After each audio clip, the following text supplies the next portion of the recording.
want to talk a bit more about, because the thing I like to do on this show is let people correct common stereotypes about their sport, because everyone has their weird rumours that come out of them, and I think boxing is the one that gets a really bad rap for having a really, like, at the entry level, it's associated with really bad people.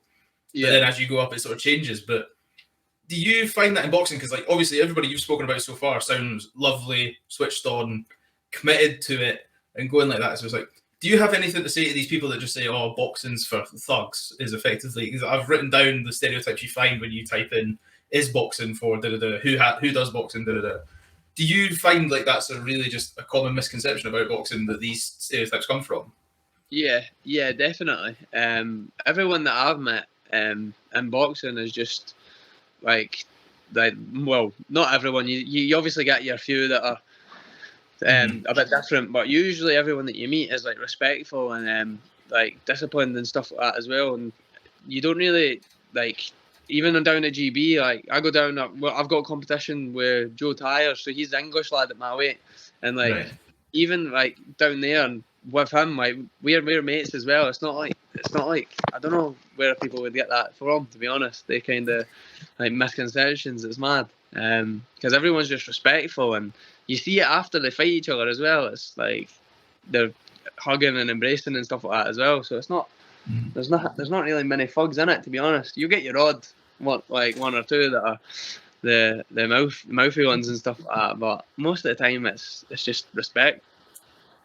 I love it. I couldn't agree more. As I was mentioning before we came on air, I had Joe Hughes on, who's he's going to kill me for this. I think he's Yorkshire based. If he's not, I'm sure he'll let me know. But when he sees this, he'll be like, "Don't you ever say I'm from there again." But he was saying the same thing as you. He had I don't know how Spring Hill did it, but he had a thing where if he got people in the gym that he was training and he thought they were using it for the wrong reason, like he's like, "I'm not training a fighter to go out and start fights on a Saturday." Yeah.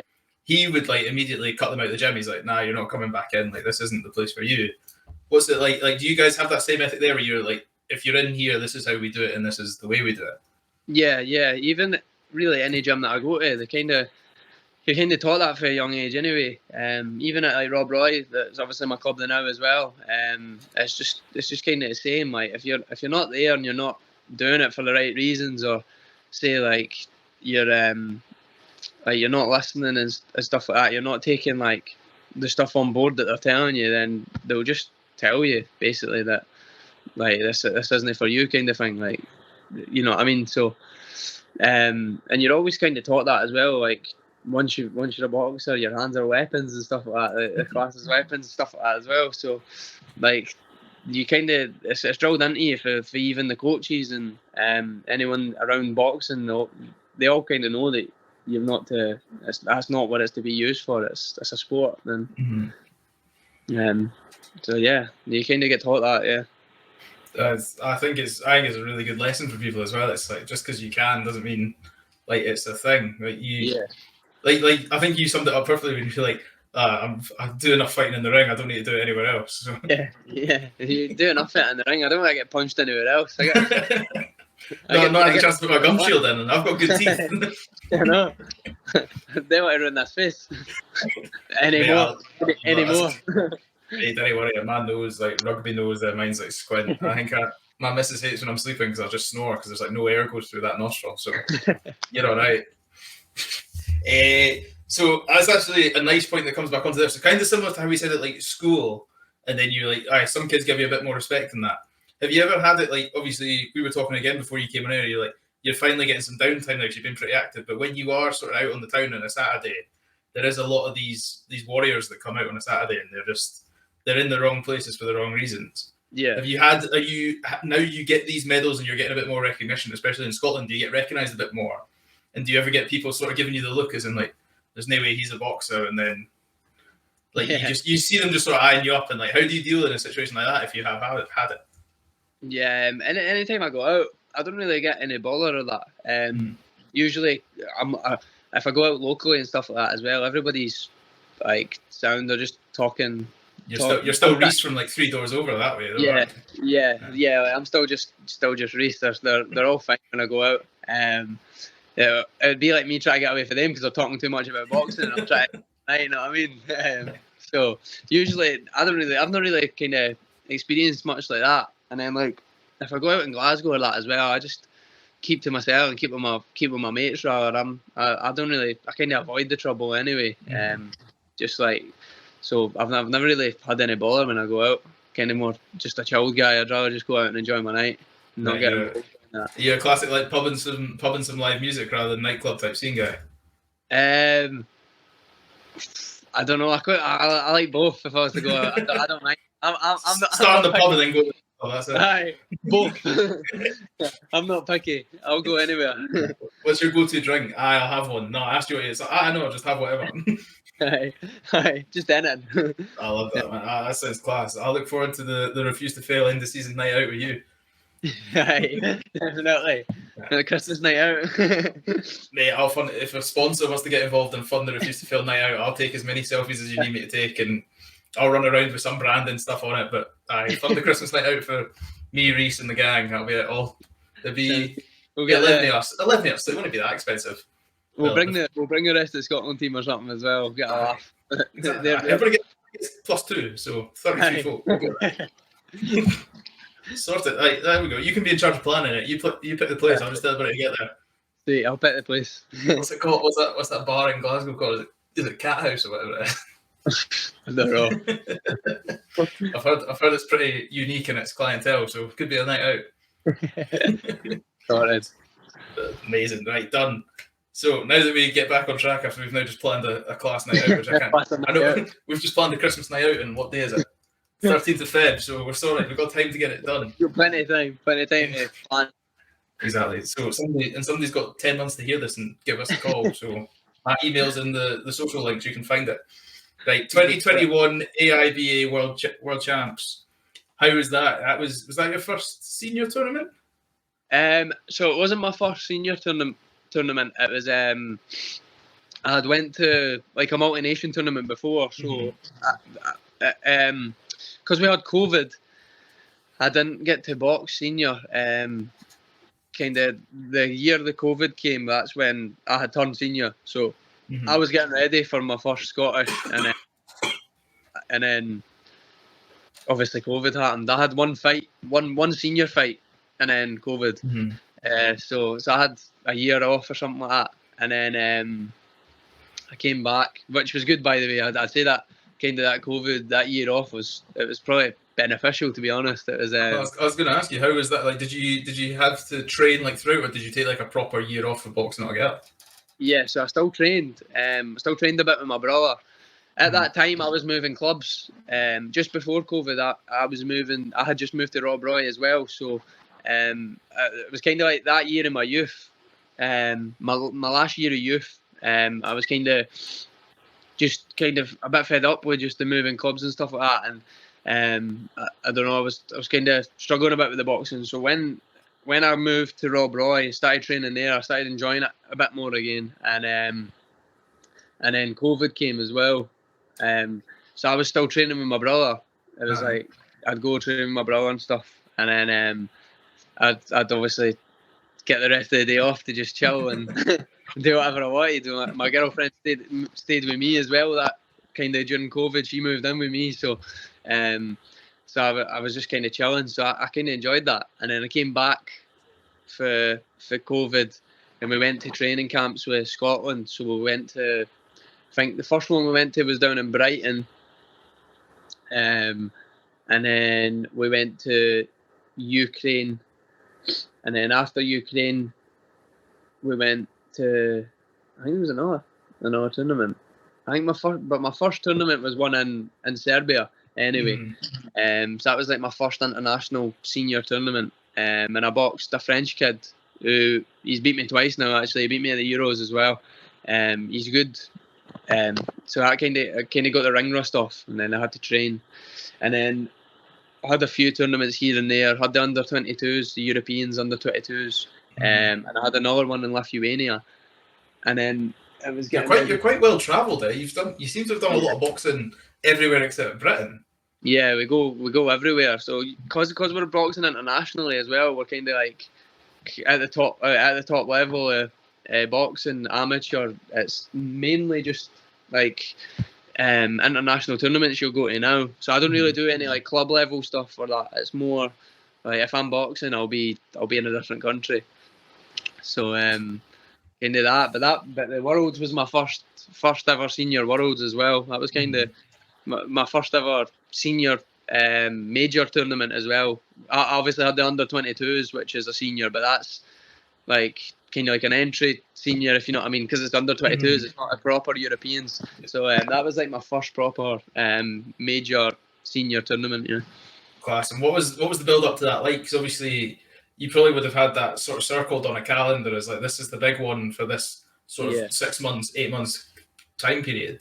How was the build up to there? Like, did you notice I'm training a lot harder for this one? Like, there's like that extra drive. Like, I'm hitting pads harder. I'm doing extra reps. Yeah. So before it, kind of maybe a month and a bit out before it, 2 months before it, I actually got COVID. I had COVID, so I was stuck in my bed. I couldn't leave.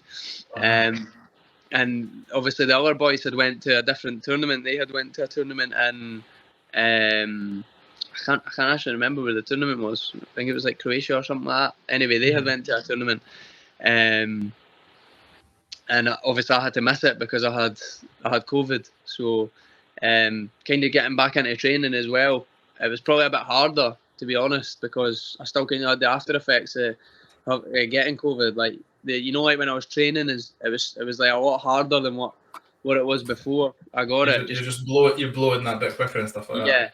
Yeah. It was like I was getting tired quicker and harder to like breathe and stuff like that. Just for that. So, I was probably training harder, but at the same, I probably felt like I was training harder just because I was that tired for that. But it was definitely a big focus on the Worlds as well, especially because obviously I had the comp. At that point in time, I was thinking about the games as well and stuff like that. So it was really what to do well at that, so I could secure my place for the Commonwealth Games and stuff. So it was probably one of the biggest ones that I was looking forward to at that point. So how was that tournament there? Because like you said, that was it was a Commonwealth Games qualifying effectively is what it was. I don't know if the class is qualifying, but so how were you? Did you have an aim going in for that tournament there? Were you going in there thinking like gold or bust, or were you going like, I'm going in to properly just compete, see what happens, and get to the Commonwealth? Every tournament is kind of gold or bust, to be honest. Any tournament. That attitude, though, that's what I like. That's kind of it, really. You just, as soon as you're going into a competition, that's all you're looking towards, and then you're disappointed if you don't get it.